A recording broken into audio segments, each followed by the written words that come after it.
TikTok started as a place to share fun dance videos and over time has become one of the biggest social media platforms on the planet. The app is responsible for launching the careers of multiple huge influencers and making several regular people famous overnight. However, it also seems to be a breeding ground for criminals and a chronicler of some of its users' victimization or fall from grace. And so in this video, we're going to be going over some of the most disturbing TikToks ever uploaded to the platform, beginning with JinnKid.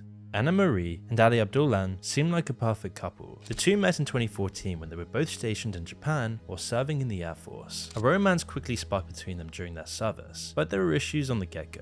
Ali was discharged from the Air Force for allegedly assaulting one of Anna's friends. He then returned to Virginia and Anna returned to the Philippines, where she eventually learned she was pregnant with her and Ali's daughter. Ali responded quickly, getting his hands on a visa for her and flying her over to the United States where the two would get married. Then in 2019, Ali would get her first taste of fame. He joined TikTok under the handle JinnKid and started filming little skits in which he'd do impressions of characters from video games and classic films.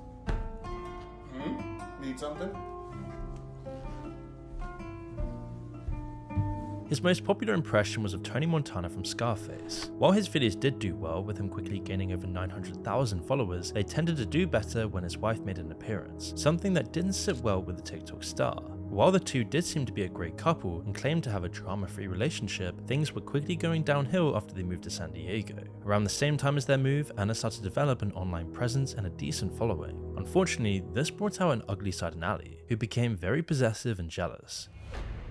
Ali started filming videos of himself yelling at his wife after allegedly using drugs. He would often accuse her of cheating, which it turns out he was actually guilty of himself. Either that or he'd insult her or purposefully start an argument. He no longer viewed her as a person but as his property, and believed she owed him something after all he had done for her. After suffering through this for a while, Anna decided enough was enough and broke up with Ali for the sake of herself and their now 5-year-old daughter. Rather than let them leave, Ali agreed to let Anna stay in the apartment with her daughter while he left. While it might have seemed that the breakup could have woken him up to his crazy behavior, it was soon apparent that Ali was only sinking deeper into it. He wasn't going to let Anna and his daughter go that easily. Motivated by jealousy and a need to control his wife, Ali broke back into the apartment on October 25th, 2021 and vandalized it. Once he finished leaving his mark, he installed an app on his young daughter's tablet so it would function as a listening device and placed it behind a bed, so you could always listen in on everything that happened when he wasn't there. When Anna returned to the apartment, she knew exactly who was responsible for the mess. She immediately called a friend to tell her what happened and asked if she could pick up her daughter from school so that Anna could clean up the mess, hoping to keep her daughter as far away from her parents' drama as possible. She then called another friend, Rayburn Barron, someone Ali was incredibly jealous of, and asked him to come and help. Little did she know that when Rayburn would arrive at the apartment to help, Ali was tuning into his new app. As soon as he heard his wife laughing with another man, Ali sped back to Anna's apartment, gun in hand, and burst in to find her on the couch with her friend, Rayburn Barron. What happened when you found them? No. Immediately, he shot Barron 3 times before turning his weapon on Anna and shooting her in the head. The deed was done, and Ali rushed out to the apartment to pick up his daughter from school. Shortly after picking up his daughter, he then called his mother and confessed that he had just murdered Anna before later calling the police on himself.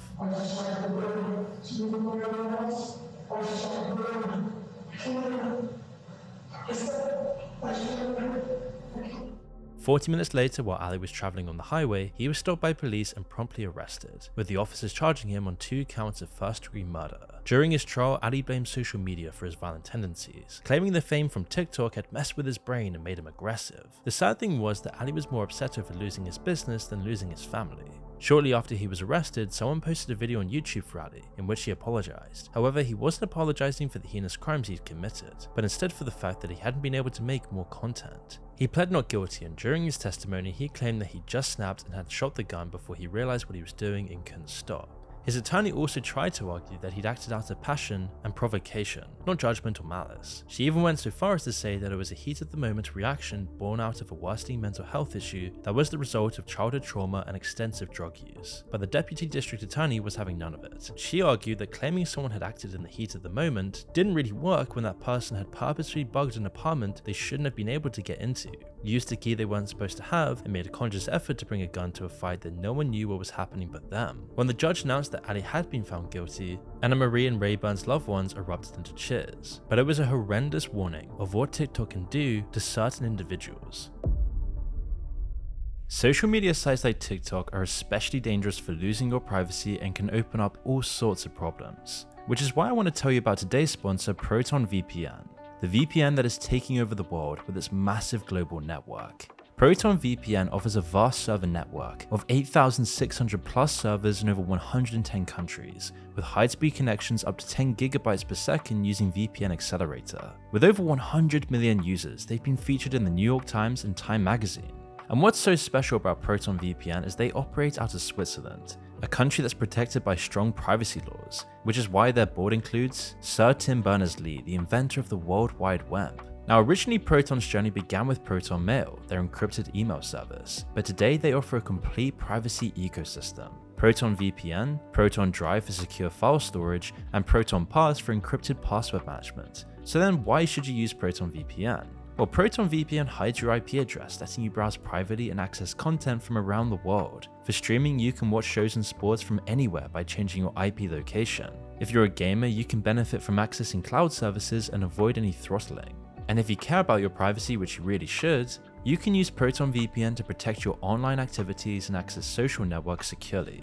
With P2P file sharing, you're safeguarded from malware and restricted sites, and NetShield blocks ads and trackers for a better browsing experience. And you can see how dedicated they are to privacy with their strict no-logs policy that's independently verified by auditors, and also open source code for complete transparency. So enjoy secure access to content including Netflix and torrenting with Proton's trusted reputation and accessible plans, starting at just $3.99. And by using the link in the description below, you can get 3 months for free on top of that. So try Proton VPN today to protect your digital life and access the entire Proton privacy suite. Just make sure to click the link in the description below to safeguard your online freedom with Proton.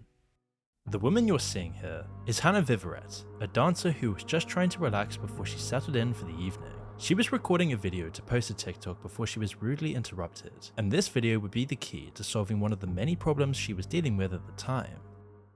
A few weeks before she posted this video to TikTok, Hannah was just a mother who was dealing with the fact that CPS had taken a son from her due to the abusive actions of a husband who was not the man she thought he was. She spent months desperately trying to win her boy back, filing a protective order against his father and looking for a new apartment and a new job to prove that she was financially stable enough to be allowed to have her child back. With all the legal battles already happening in her life, she didn't have time to worry about her new creepy neighbor. You see, shortly after moving into her apartment, she noticed the regular appearance of a truck outside her apartment and realized the man inside it was watching her. After this kept on happening, it seemed he'd gotten a bit brave and started making advances towards Hannah, all of which she rebuffed or just completely ignored. She didn't think things would go any further than the uncomfortable advances and watching, believing he was just a creep. But it didn't take long for things to escalate. Hannah started dancing and posted her dancing to TikTok to help herself relax after a long day. The routines became particularly helpful for relieving stress while she waited to hear what was happening with her son and CPS. But what she hadn't anticipated was an unwelcome guest interrupting one of her late night dances, especially since she lived on the second floor.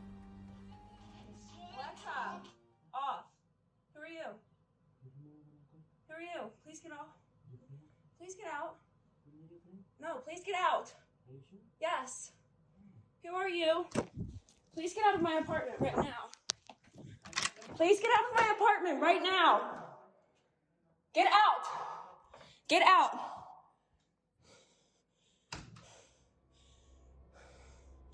Hello?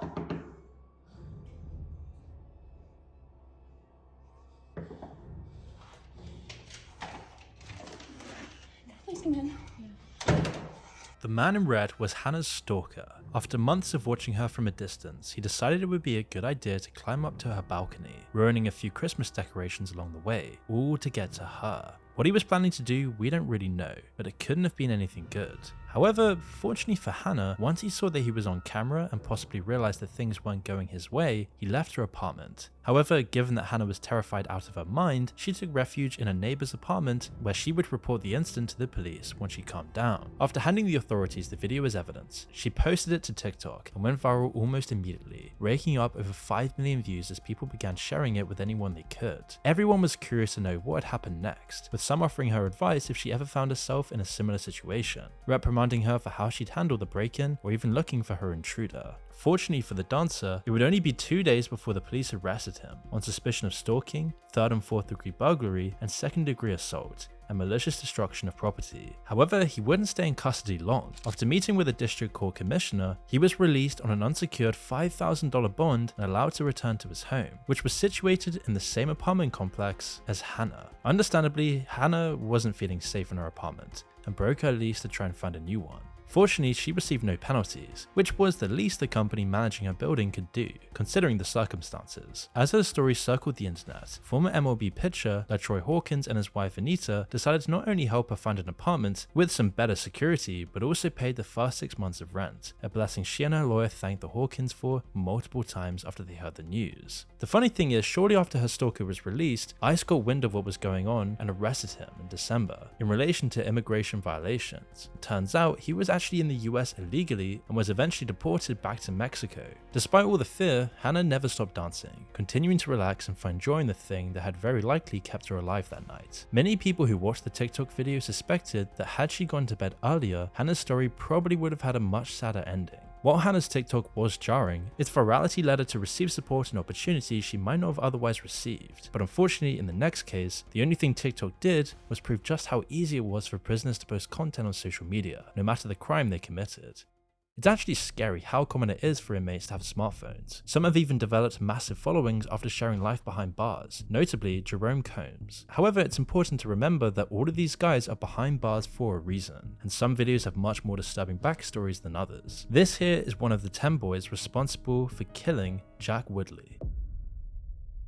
Jack Woodley was a bright young man who, according to his mother, had dealt with many problems and was finally looking to make a turnaround, hoping to start with his new job at Amazon. However, before he started working, he wanted to have some fun at the Hooten Feast in Hooten La Spring with his girlfriend and a few friends. While out enjoying the ride, he met a few boys and had a bit of a friendly conversation regarding a girl who was recently involved in an attack. What he didn't know was that one conversation on that night in October of 2021 would seal his fate. After enjoying one last ride, Willie began his walk home and re-encountered some of the boys he'd spoken to earlier along the way. They were reeling for a fight and challenged Jack, but he refused. Not letting it go, the boys followed him before one broke off from the rest and punched him from behind. The 9 other boys descended on Woodley almost instantly. Every boy in that group punched, kicked, or stomped on Jack, refusing to let him escape or let anyone help. As this continued, the 18-year-old had crouched down and put his hands over his head, trying to provide himself with as much protection as possible. And while Jack was severely injured, he would have been fine if that had been the extent of the attack.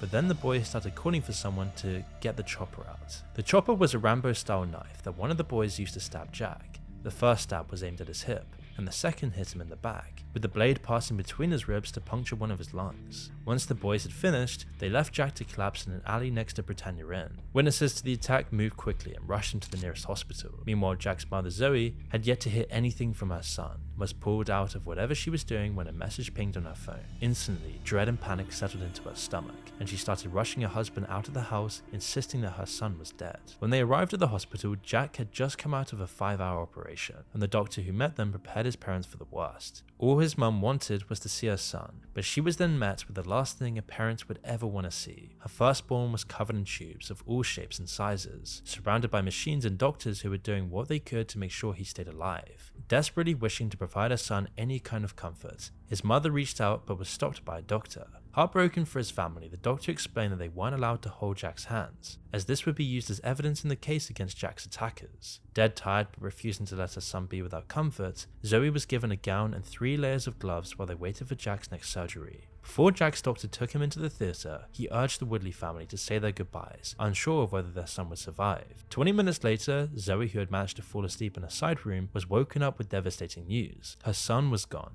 During the boys' trial, Zoe couldn't believe how unfazed they seemed. None of them seemed to realize how serious their involvement in the fight that led to Jack's death was, as they would just laugh and grin as the evidence was given out. They would laugh when evidence was being given out, and cough, and it just, to them it just seemed like it was some kind of game. You know, it was absolutely killing me, even to sit through it. What's wrong with them? Why are they laughing? Why are they laughing at something so horrific? And I don't think it hit them what they'd actually done. They seemed to think they couldn't be convicted of murder, but the judge soon wiped the grins off their faces. After listening to all that happened, how each boy had known about the knife and encouraged its use, how none of them had attempted to stop the attack, how it had seemed premeditated and done solely for the excitement and pleasure of seriously injuring a stranger, the judge ruled that the attack and murder was a joint enterprise, and that each one had played a part in the ordeal. All of them were sentenced to life with minimum terms, and each boy's sentence varying between 8 and 17 years. Only once the judge had finished speaking did the boys seem to realize the weight of their actions and the consequences they could receive, and finally started showing emotion. However, Zoe didn't believe that it was a display of remorse, but rather they were just feeling sorry for themselves, which the judge clearly agreed with, claiming they weren't genuinely sorry for what had happened, only for the consequences their actions brought. Most of the boys' parents felt the sentencing was unfair, and that their sons had been convicted of a murder they didn't commit, arguing they hadn't held the knife and therefore weren't responsible. Fortunately for Woodley's family, the appeal judge agreed with the verdict and denied every appeal, and all the boys were sent to prison. While Jack's family would forever live with the trauma of what had happened, they were assured that the killers wouldn't be seen for a long time. Or at least that's what they thought anyway, because unfortunately it seemed that the prison had an opposite effect on some of the boys, namely who people believed to be Callum Madison, the one who had stabbed Jack. After about 2 years in prison, a video of someone who could be Madison was making it rounds on TikTok. It seemed that he'd managed to get a cell phone behind bars, and the video shows him in a cell with a bandana covering his nose and the lower half of his face, probably so that he can remain anonymous while he raps about how gangster he is, essentially glorifying his crime. I never take that joy, please.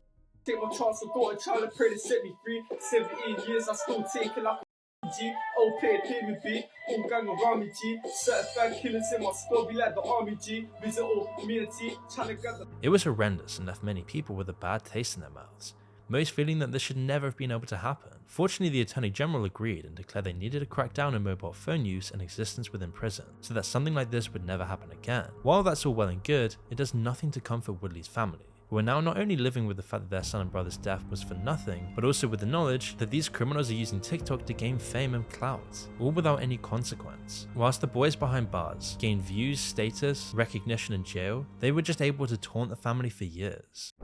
In 2023, Ladrius M. Brownlee and Zara started a TikTok page under the name Deno and Zara. They used to show off their life as a couple and all they got up to.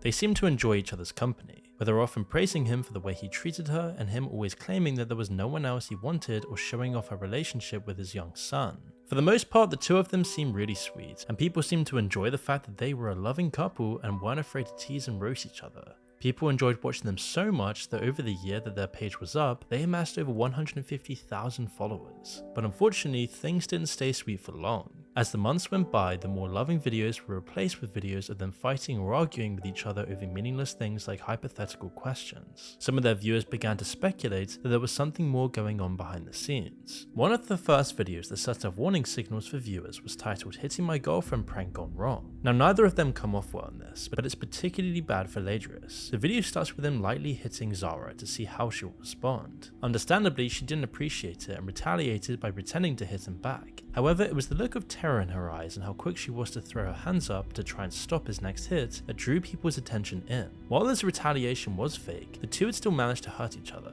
Ladrius doesn't even look slightly remorseful for how much pain Zara's in, and if you watch the video closely, you can see him picking at his own injury to try and make it seem worse. While the look of fear drew people's attention, when Zara got closer to the camera, people really started to worry for her. If you look closely at the right side of her face, there's a slight brownish green tinge under her eye, and a healing cut in her lip, as if she's been struck a few days prior. Fans who had started trying to read into the video as soon as they saw Zara's look of terror were immediately sure that this was a case of domestic violence and were shocked that the couple had even posted it. Unfortunately, this wouldn't be the last time the couple got into a physical altercation on camera. In another video, Ladrius placed her in a chokehold twice, while repeatedly telling her to go to sleep, and she starts hitting him to get out of the hold. When hitting him doesn't work, Zara then resorts to biting him until he lets her go. There are far too many examples of the couple mistreating each other on the page, especially Ladrius, who seems to go out of his way to insult his girlfriend in the later videos. However, the couple were insistent that everything was fine, with Zara often posting videos on the page to defend her relationship and her happiness within it, which only led people to doubt her words, believing that a person who was genuinely happy in their relationship wouldn't have to fight so hard to prove they were. The couple became increasingly argumentative until everything came to a head on July 5th, 2024. On the way home from the Flower Mound Independence Fest, the pair got into a heated argument, drawing attention from onlookers, and as things got worse, the argument turned physical, but they eventually got into a car with a few friends in the back seat and drove off. But they didn't get far before Ladrius pulled out a gun and turned it on Zara, shooting her above the eye. In a moment of remorse, he called 911, admitting to the dispatcher that he'd shot his girlfriend. When the authorities arrived at the scene of the crime, they found her lying on the ground outside of the car. After admitting to shooting her and being verbally and physically abusive in the months leading up to that night, Latteris was arrested. Zara was rushed to hospital, badly injured but alive. Doctors did everything they could to make sure she would be alive, but told her family to say goodbye in case she wouldn't make it. However, after a week and a half of tense silence, Zara's sister took to Instagram to let people know that she had actually recovered and was already taking her first steps after the incredibly traumatic event. Now, we've yet to hear anything from Zara herself, but her followers are more than happy to hear that she is alive and doing well. As for Latteris, due to the nature of this crime and the fact that he could flee the country if he got out of jail, the TikToker is currently being held on a $900,000 bond and facing 1 count of aggravated assault with a deadly weapon, and 3 counts of deadly conduct. A criminal defense attorney explained that the assault would be considered a first-degree felony, meaning that Latteris could spend between 5 to 99 years in prison. Unsurprisingly, most of those who followed the couple or went and watched the videos were calling for him to receive the maximum sentence. I am smashed. This driver who was smashed at the wheel filming a TikTok video and ended up killing a beautiful young lady in a car crash moments later. It wasn't bad enough that he was drunk, but he was also making a TikTok video as well, and he was sent to jail for only 7 years. It's become such a problem that the Florida Department of Highway Safety and Motor Vehicles started a Put It Down campaign to discourage TikTok users from driving and filming at the same time. Just because you can do it doesn't mean you should risk it, and there's enough evidence to support the concern. TikTok challenges have also played a part in some deaths of younger participants. These kids took on the blackout challenge, but they would hang themselves till they blacked out. The idea is the rope or whatever holding you would break or fall and you would just black out. But sadly, these kids blacked out and hung themselves. And there's a bunch of other challenges that have completely poisoned Generation Z and Generation Alpha. Now, none of these TikTokers intend harm or death, but their desperation is usually to get recognition and so-called clout and fame, just to prove themselves and get rid of their insecurities, and it often leads to serious if not fatal outcomes that were just never worth it. Now, is TikTok to blame or the TikToker? It's a question worth asking. If not TikTok, the attention seeking just moves to another platform. But why the desperation for fame in the first place? Sadly, the consequence of their actions plays a bigger role in the lessons learned. While prevention of these instances is all in the hands of the TikTokers' wisdom and lack thereof, or foresight to see the risk they're taking.